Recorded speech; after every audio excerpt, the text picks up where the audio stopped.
Rajya Sabha TV का ये programme गुफ्तगू आज इसलिए और भी ख़ास है कि आज हैं हमारे साथ बहुत ही ख़ास मेहमान, गुज़रे दौर की मशहूर अदाकारा जबीन जलील।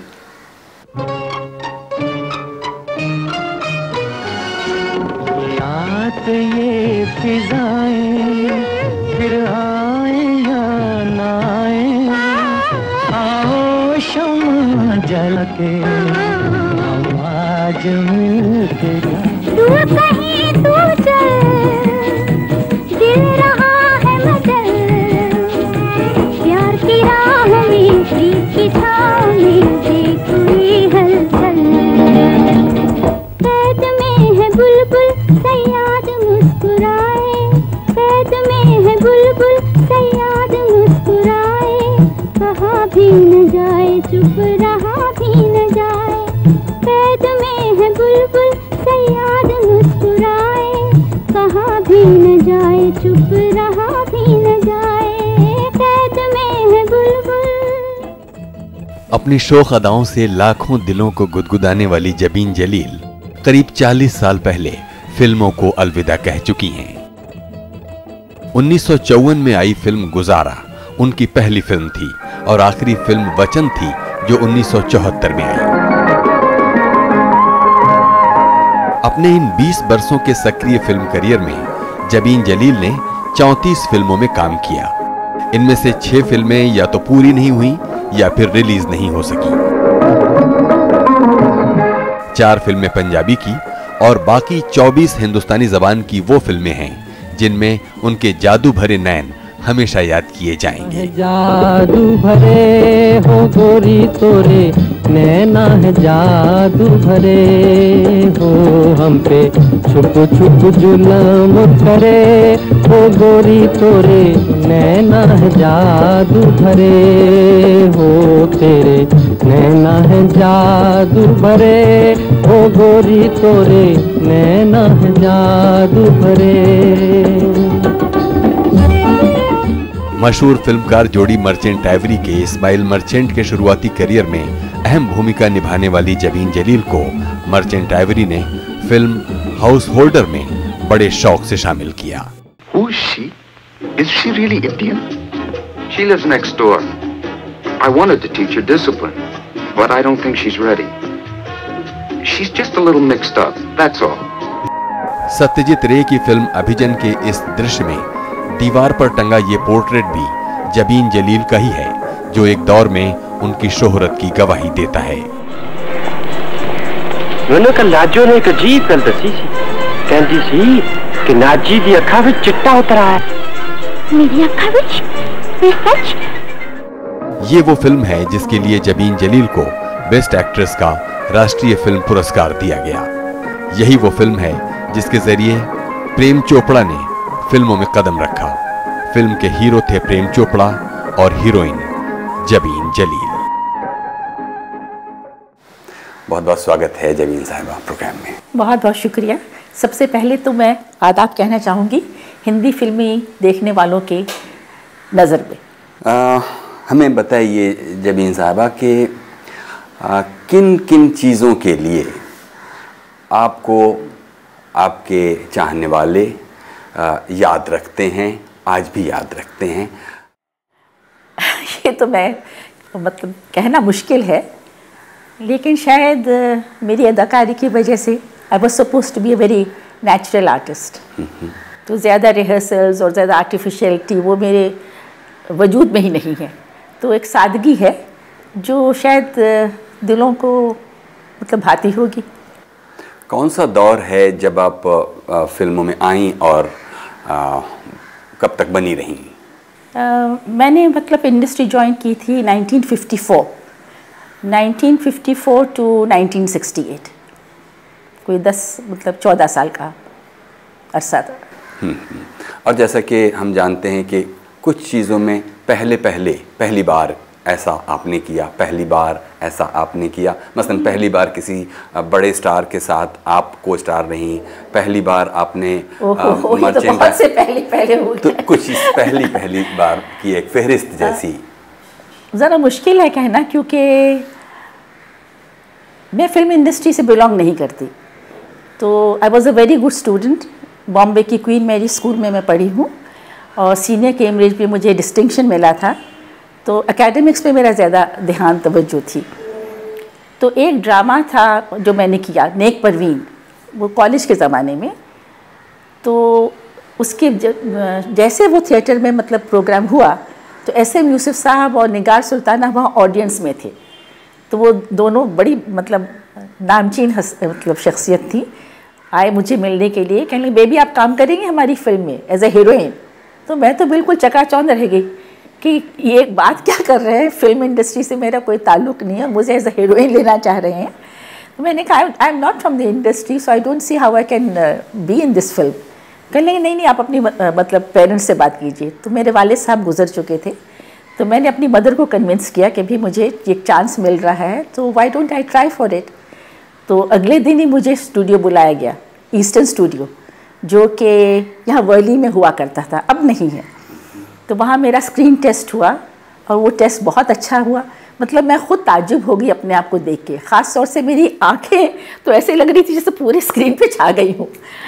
तो खैर मुझे चांस मिल गया। और अगर रोमांटिक लीड में अगर देखें तो किसके साथ? किशोर कुमार, शम्मी कपूर, प्रदीप कुमार, जवाहर कौल, मैं सबके नाम लूँगी। कुछ बड़े स्टार्स हैं, कुछ बिकॉज हर आर्टिस्ट की अपनी एक जगह है इंडस्ट्री में। सुदेश कुमार, प्रेम चोपड़ा, मनोज कुमार, हाँ उनको तो भूल गई मैं। उनकी पहली हीरोइन मैं हूँ। एक फिल्म थी लेखराज भाकड़ी की, पंचायत, वो पिक्चर बहुत चली थी and I was the main lead opposite Manoj Kumar. और कौन, अगर मैं किसी को भूल गई तो प्लीज़ मुझे क्षमा कीजिएगा। चंद्रशेखर, और कौन है? हाँ, मैंने हमेशा न्यू कमर्स को मतलब इनकरेज किया, कभी ऐसा नहीं कहा कि मैं ये स्टार कॉन्शियसनेस में कभी नहीं थी। शायद होना चाहिए इस इंडस्ट्री में आगे आने के लिए, but I was never of that mould. तो एक और नया लड़का आया था, Suresh Puri, he won the Filmfare contest. वो फर्स्ट आए थे, धर्मेंद्र जी थर्ड आए थे। और वो जो फर्स्ट प्राइज था, it was the film opposite me, एक पिक्चर थी सच्चे मोती, उसका टाइटल फिर राजू कर दिया था। तो उसमें वो सुरेश पुरी थे, very good actor, talented, but वो पिक्चर भी चली लेकिन उनका फिर उसके बाद कुछ मुस्तकबिल नहीं बन पाया। और ये इंडस्ट्री ऐसी है, माया जाल, कौन कब बनता है, कब कहाँ से क्यों होता है, वी डोंट नो। लेकिन हम सब इसको बहुत चाहते हैं और कुछ भी होता है we want to be part of it. तो मैं भी वैसी हूँ। मर्चेंट आइवरी के बारे में भी आप कुछ बता रही थी। जी हाँ, इस्माइल मर्चेंट जो थे बहुत मेरे अच्छे दोस्त थे, और वो और मेरा भाई मतलब कॉलेज के ज़माने से मतलब एक दूसरे को जानते थे, फ्रेंड्स थे। और इस्माइल मर्चेंट जब पहली बार अमेरिका गए तो उनको ज़रा मतलब माली हालत उनकी कमज़ोर थी, तो टिकट के पैसे हम लोगों ने कुछ इकट्ठा करके उनके लिए जमा किए थे। But he was very enterprising, very bold, तो everybody wanted to help him. तो एक इटालियन शिप थी लॉयड ट्रिस्टिनो की, विक्टोरिया, उस पर मेरे भाई फर्स्ट टाइम अमेरिका गए इस्माइल के साथ। इस्माइल भी उसी में सफ़र कर रहे थे और हमें यकीन था कि कुछ ना कुछ वहाँ अमेरिका में जाके करेंगे। क्या करेंगे ये नहीं मालूम था, because he went with fashion designing, ऐसा कुछ था उनका दिमाग में। फिर वहाँ जाके उनकी मुलाकात जेम्स आइवरी से हुई, फिर उनकी मतलब फिल्मों में आना हुआ, वो तो खैर इट्स अनदर स्टोरी, बड़े प्रोड्यूसर डायरेक्टर बन गए। लेकिन उससे बनने से पहले 3-4 साल के बाद वो वापस इंडिया आए और उन्होंने एक छोटी सी फिल्म बनाई, द हाउस होल्डर। उस पर मैंने भी एक रोल किया था as a guest artist, because तब मेरा नाम काफ़ी था, बट मेन लीड उन्होंने लीला नायडू और शशि कपूर को लिया था, because they fit the characters better. लेकिन I was part of that film and मैंने इस्माइल से कहा भी तुम कुछ ना कुछ तो ज़रूर करोगे, लेकिन इतना ख्याल नहीं था कि वो इतने अरूज तक पहुँचेंगे। Very nice man. अब उन्होंने एक किताब लिखी, पैसेज फ्रॉम इंडिया या पैसेज टू इंडिया, तो उसमें उन्होंने मेरा जिक्र किया है और एक बड़ी प्यारी तस्वीर है मेरी विवियन ले और इस्माइल के साथ उस किताब में। तो मुझे अच्छा लगा कि कम से कम उन्होंने मुझे याद किया। ये अपना ईगो है। नहीं, अच्छा तो लगता है ये ऐसे में कोई आपको मतलब थोड़ी इम्पोर्टेंस दे, आपको याद करे या कुछ, यू लाइक इट। जबीन जी, बातों का ये बहुत दिलचस्प सिलसिला है, अभी एक ब्रेक ले लेते हैं। अच्छा लीजिए। अभी वक्त है एक छोटे से ब्रेक का। ब्रेक के बाद हाजिर होते हैं और बातें जारी रखते हैं जबीन जलील के साथ, जो कि गुज़र ज़माने की बहुत ही मशहूर अदाकारा रही हैं। फिर नैना है जादू भरे, उससे भी गुनगुना दूँ? जी जी ज़रूर, क्यों नहीं। नैना है जादू भरे हो गोरी तेरे, नैना है जादू भरे, तोरे नैना है जादू भरे हो तेरे, नैना है जादू भरे हो गोरी तेरे, हो तेरे नैना है जादू भरे हो गोरी तोरे, नैना है जादू भरे। स्वागत है एक बार फिर से। प्रोग्राम है गुफ्तगू, और देखिए गुफ्तगू में आज हैं हमारे साथ जबीन जलील, जिनके गाए हुए गाने जब आप सुनेंगे और उनका अभिनय देखेंगे तब आप वो जो रिकॉल है वो आएगा, आपकी यादों में वो ताज़ा हो जाएंगी। इस वक्त वो हमारे साथ हैं और बातों का सिलसिला उनके साथ जारी है। जबीन जी बताइए कि कौन से ऐसे गाने हैं ख़ास तौर पर जिनका आप जिक्र करना चाहेंगी, जो गाने उस दौर में आप पर फिल्माए गए गाने बहुत मकबूल हुए? मैं वाकई खुशनसीब हूँ, मुझे बहुत से बड़े प्यारे प्यारे गाने मिले। बेदर ज़माना क्या जाने का एक मशहूर गाना है, कैद में है बुलबुल सयाद मुस्कुराए, याद है आपको? जी जी। कैद में है बुलबुल सयाद मुस्कुराए, कहा भी न जाए चुप रहा भी न जाए। कैद में है बुलबुल सयाद मुस्कुराए, कहा भी न जाए चुप रहा भी न जाए।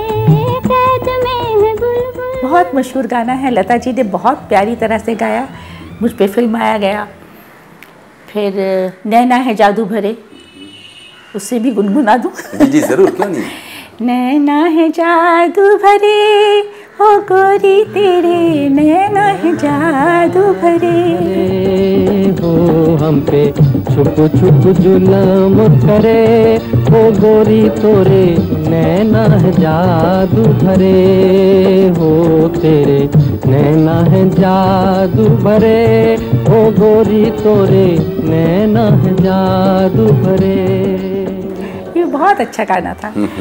फिर एक फिल्म थी बंटवारा, ये रात ये फिजाएं, ये रात ये फिजाएं फिर आए या ना आए, आओ शमा जला के हम आज मिल के गाएं, ये रात ये फिजाएं।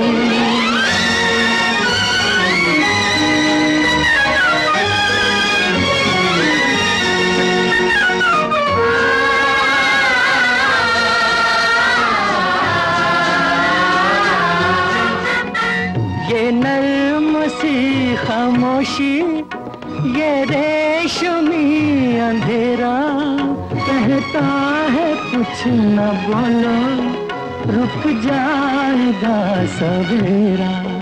जुगनू से मिलके चमके तारे से झिलमिलाए, आओ शम्मा जला के हम आज मिल के गाएं, ये रात ये फिजाएं। क्या बात है, आप गाती बहुत बढ़िया है। गाती मुझे बहुत शौक है, आई लव म्यूजिक, मतलब दीवानगी संगीत की। हाँ, कुछ और गाने याद और कीजिए। गाने ताथैया करके आना मोरे जादूगर मोरे सैया, ताथैया करके आना मोरे जादूगर मोरे सैया, मेरे दिल की लगी बुझाना ओ जादूगर मोरे सैया। ताथैया करके आना ओए जादूगर मोरे सैया, मेरे दिल की लगी बुझाना ओए जादूगर मोरे सैया। ताथैया। ये बहुत अच्छा गाना है। और न्यू दिल्ली के गाने सब बहुत प्यारे हैं, हालांकि मुझ पे नहीं फिल्माए गए थे, विजयंतीमाला जी के थे। मुरली बैरन भई, याद है आपको? बहुत अच्छी तरह। मुरली बैरन भई कन्हैया तोरी मुरली बैरन भई, बावरी बावरी मैं बन गई कन्हैया तोरी मुरली बैरन भई। बहुत प्यारा गाना, बहुत ही प्यारा। फिर ताजमहल का भी गाने बहुत अच्छे हैं, बहुत मशहूर है। जो वादा किया वो निभाना पड़ेगा, रोके ज़माना चाहे, भूल गए वर्ड्स। उसमें ताजमहल में आप क्या कर रही थी? मैं लाडली बानो का रोल कर रही थी, जो मतलब शाहजहां की मंगेतर होती हैं और फिर शाहजहां का मतलब he falls in love with Mumtaz Mahal. तो अच्छा रोल था, लेकिन काफ़ी कटता गया क्योंकि मैं यंग थी, ज़्यादा खूबसूरत लग रही थी, तो भाई Mumtaz Mahal has to come out the best. तो खैर मुझे कोई मतलब, लेकिन ये वाला गाना तो आप पे फिल्म आया नहीं, मुझ पे कोई गाना नहीं था, सिर्फ एक मुशायरा था जो फिल्माया गया। लालो गौहर से हसीनों को सजा देते हैं, लालो गौहर से हसीनों को सजा देते हैं, कद्रदान मोहब्बत का सिला देते हैं, कद्रदान। इश्क क्या है ये शहंशाहों से पूछे कोई, हुस्न को तख्ते हुकूमत पे बिठा देते हैं। तो बस और भी बहुत से गाने मुझे याद नहीं आ रहे, जहन कमज़ोर हो रहा है। ये जो 15-16 साल आप बता रही हैं जो फिल्मों में आपके गुजरे, कैसा कुल मिलाकर तजुर्बा कैसा रहा?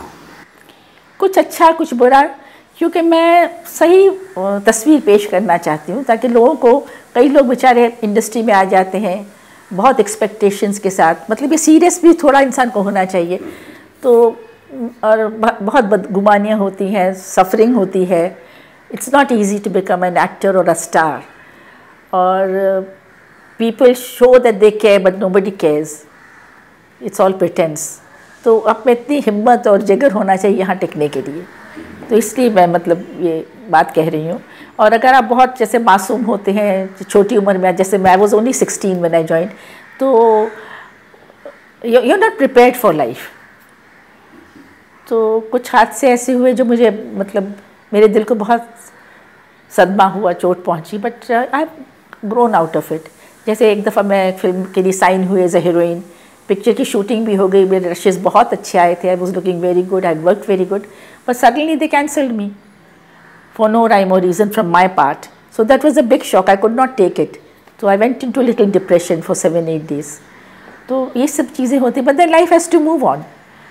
And I always worked on my terms. अपनी सेल्फ रिस्पेक्ट को मैंने कभी कॉम्प्रोमाइज़ नहीं किया। जब भी ये बात कही जाती है कि सेल्फ रिस्पेक्ट को कॉम्प्रोमाइज़ करने की, एक तो वो हुआ कि आपके कोई सीन काट दिया गया या काट दिए गए और एक तरह का डिप्रेशन का एक फेज़ आया, लेकिन कुछ क्या ऐसे अनएथिकल कॉम्प्रोमाइज़ेस भी करने होते हैं या किन्हीं ने किए? बिल्कुल होते हैं, नहीं होते हैं, मुझे फेस करना पड़ा, लेकिन मैंने कॉम्प्रोमाइज़ नहीं किया। I was cut off from very big pictures and big banners.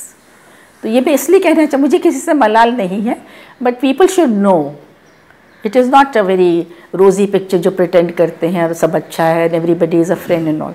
अब मैं इंडस्ट्री में इतने साल के बाद आई हूँ because my son wanted to become an actor. We've had to face very much, difficulties. People respect me, but they're not willing to even give us proper appointments. So I've told my son not to bother. तुम्हारी किस्मत में होगा तो तुम्हें खुद ब खुद होगा, नहीं होगा तो ना सही। Life is beautiful. मेरा कहने का मतलब है, अगर फिल्म लाइन में आप नहीं बन सकते तो life is not the end. दुनिया में सब प्रोफेशंस बहुत अच्छे हैं, आप किसी और में जाइए, but don't waste your time. तो ये sincere advice to young people है कि मतलब because mostly nobody talks like that, सिर्फ ग्लैमर और बहुत, और जैसे फिल्में आजकल मैं मतलब I am a real film buff, मुझे पिक्चरें देखने का बहुत शौक है, फिल्मी कीड़ा हूँ मैं। लेकिन लेटली मैंने पिक्चर देखना बंद कर दी है खुद ही, बिकॉज एक तो पिक्चरों का मयार, मतलब ये मेरा पर्सनल ओपिनियन है, पिक्चर आप कहते हैं 100 करोड़ की फिल्म क्लब आ गई है, दिस इज़ ऑल बकवास। What is art got to do with 100 crore film और 200 करोड़ व्हाट यू, ये सब मिले हुए भक्ति है एक दूसरे को, they support, they are only out to make money, so they are not really arty people, they are not like Bimal Roy, Mehboob Khan, Gurudatt, जिन्होंने मतलब टुडे आज मुझे कहे कि आपके साथ डायरेक्टर के साथ काम करना चाहेंगी तो मैं किसी के साथ भी करना नहीं चाहती. नोबडी इंस्पायर्स मी. ठीक है मेरी एज भी है, बट अगर मेरे लिए ऐसा रोल भी आई वुड नॉट बी ग्लैमस्टर कि मुझे इनके साथ काम करना है, उनको मिलना ये, because I don't find any artistic film at all. This is my personal. वापस फिर लेकिन जबीन जी आप ही की ज़िंदगी पर जाते हैं. खुद अपने सबसे एक्टिव सालों में किन एक्टरों के साथ काम करने का ख्वाब रहा नहीं, और जो अधूरा रह गया? नहीं, कोई ख्वाब नहीं रहा किसी के साथ काम करने का, because most of them I like some of the work, but some of them are very unethical. मुझे कोई एम्बिशन नहीं, मुझे कोई रिग्रेट नहीं मैंने इनके साथ काम नहीं किया. You see, and that's why I'm a strong person. मेरी फिल्म लाइफ सिर्फ फिल्म्स के नहीं है. जब मैं यंग थी तो जब भी मुझे फ्री टाइम मिलता था, जो अक्सर लोग प्रिटेंड करते हैं कि बहुत बिजी है, most people in the film line are not busy at all. Even the busiest people, जब मतलब होता है they make time for anybody, और जब आपको उनको मतलब नहीं आपसे तो they have no time for you. वो कभी भी नहीं, 6 महीने में नहीं, साल में नहीं, 50 साल में भी नहीं. कभी भी नहीं. So don't bother. You should not bother and make your life. तो मेरा तो ये मतलब जिंदगी का पहलू है. तो कहाँ थी मैं? वही कि किसी के साथ काम करने का दिल नहीं किया. नहीं, मतलब मेरा दिल नहीं किया. ऐसा नहीं, बिल्कुल भी नहीं. मुझे किसी से काम करने की ना ख्वाहिश है ना तब भी एम्बिशन नहीं थी विथ एनीबडी. जो काम मुझे मिला इज्जत से मिला, अच्छी तरह से मैंने किया, उन्होंने भी अच्छी तरह से किया, बस ख़त्म. And very few people you find intellectually stimulating, at least in my time. अब तो खैर सब पढ़े लिखे हैं, but when I was 16 years old, I was working with people in the 40s and 50s, but there was nothing in common, and they were not well read, not culturally well brought up, so I don't know. जबकि आप खुद जिस family background से आ रही थी उसके बारे में हमें बताइए. मेरे फादर फॉरेन सर्विस में थे, और जब मेरी पैदाइश हुई मैं 2 महीने की थी, तब उनकी पोस्टिंग हुई Japan as India state commissioner. तो हम लोग रहते थे कोबे में, और अब्बा जी का ऑफिस था ओसाका. ये सब मुझे बचपन के मतलब जिक्र. तो वो 4 साल मेरे पहली ज़िंदगी के बहुत प्यारे थे. मुझे एक अपनी मेड याद है, जापानीज़ बुढ़िया सी थी, उबासा हम उनको कहते थे. वो मुझे एक छोटे से शिंटो टेम्पल में ले जाती थी, और मैं यूं करके यूं करती थी, और मतलब वेरी प्लेजेंट मेमोरीज़. और एक जापानीज़ डिश थी उदोन, वो आज तक मैं तलब कर रही हूँ खाने के लिए, like a soup kind of, मतलब ख़ास नूडल का सूप था. तो अच्छी मेमोरीज़ हैं. और फिर हम यहाँ बॉम्बे आए, और अब्बा की ट्रांसफ़र यहाँ पोस्टिंग हुई. उनकी कंट्रोलर ऑफ टेक्सटाइल्स, बहुत बड़ी पोजीशन थी. और फिर जब पार्टीशन हुआ, he was posted as India's ambassador to Canada, high commissioner actually, but वो बीमार पड़ गए, उनका इंतकाल हो गया, और वो एक्सेप्ट नहीं, मतलब हम जा नहीं पाए वहाँ. और लेकिन पार्टीशन के बाद भी हमको ये कभी फील नहीं हुआ कि हम मुस्लिम्स हैं तो हमें पाकिस्तान जाना चाहिए. हम तो सोचते हैं इंडिया है और इंडिया एक ही है, और आज भी मैं सोचती हूँ इंडिया एक ही होना चाहिए, पाकिस्तान इंडिया बिल्कुल एक ही होना चाहिए, बिकॉज हमारा कल्चर एक, हम एक ही लोग हैं. खामखा का एक मतलब इट्स वेरी सैड. और पार्ट ऑफ माई फैमिली जिनसे मैं मिली भी नहीं हूँ, बेचारे हैं लाहौर में, मेरा दिल चाहता उनसे मिलने, बट वी लॉस्ट ट्रैक. और कुछ लोग अमेरिका में हैं, कुछ ऑस्ट्रेलिया में, सब जगह हैं. मैं मतलब हम लोग इंडिया में हैं, लेकिन अब यहाँ सिर्फ हम 3 हैं, मेरा बेटा, मैं और मेरे शौहर. और जब हम अमेरिका में थे तो मेरी वालदा और मेरी सास मेरे साथ थे. एंड बिकॉज हम ये बड़ी यूनिक सिचुएशन थी हमारी फैमिली की, कि both the mothers in laws and mother live together and lived happily. There were differences, religion का डिफरेंस था, कल्चर का डिफरेंस था, बट फिर भी एक दूसरे में प्यार मोहब्बत थी. और मैंने अपनी माँ की तो सेवा करनी थी, बिकॉज वो मेरी माँ थी, मगर मैंने अपनी सास को भी बहुत चाहा और उनकी बहुत खिदमत की. रिलीजन का डिफरेंस था, आप कहकर गुजर गई, तो इसका मतलब हमें बताइए कि मेरे हस्बैंड कश्मीरी पंडित हिंदू हैं और मैं मुस्लिम सैयद हूँ.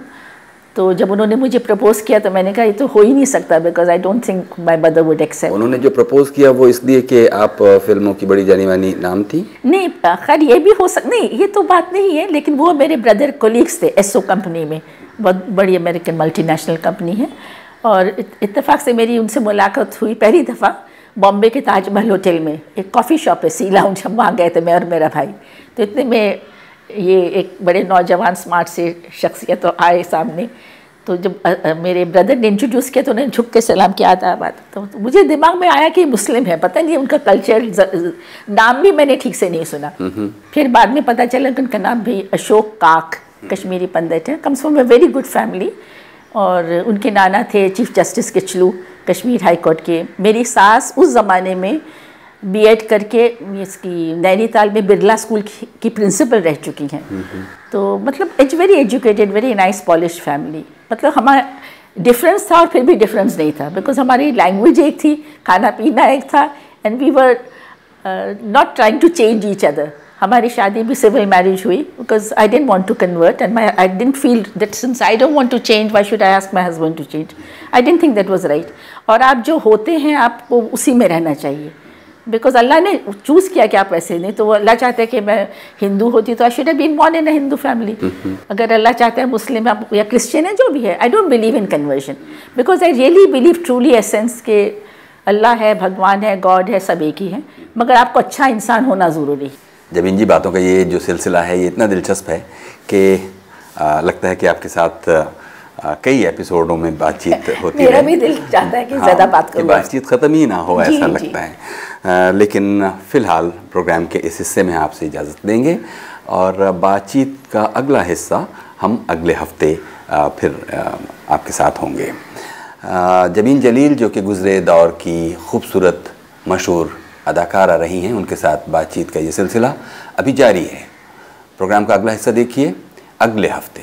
कुछ कहना चाहते हो प्रोग्राम के बारे में तो हमें लिखिए feedback.rstv@gmail.com पर। शम्मी जी के साथ मैंने काम किया था। ही वॉज वेरी मिस्चिवस, बहुत शैतानियाँ करते थे जो मुझे पसंद नहीं आती थी तो उनके साथ मेरा काफ़ी तू मैं होता था। एक दफ़ा तो मैंने सोचा था पिक्चर करूँगी ही नहीं, पिक्चर थोड़ी बन चुकी थी, तो मैंने उनसे कहा कि भाई I can't work with you, so I am quitting. तो कहने लगे, Jabin Baba, you can't do this. You can't leave me in the lurch. I said, nobody else leaves you in the lurch, so I'm going to leave you in the lurch. बहुत हंसे।